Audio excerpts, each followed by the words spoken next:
ಯಾರಲ್ಲ ಇವಳು ಚೆಲುವೆ ಚೆಲುವೆ ನನ್ನ ಕಣ್ಣೆ ಬಿತ್ತು.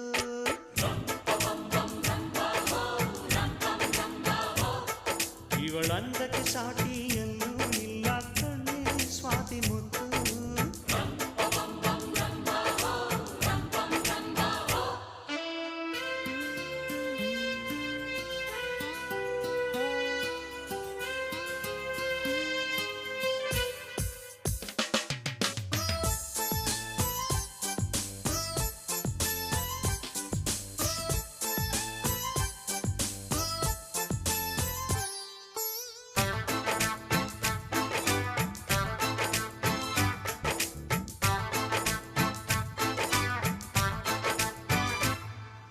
ಕನಸು ಇರುವ ಮನೆಯಲ್ಲಿ ಹೃದಯ ತುಂಬಿ ಅರಳುವುದು, ಹೃದಯ ತುಂಬೋ ಮನೆಯಲ್ಲಿ ಪ್ರೀತಿ.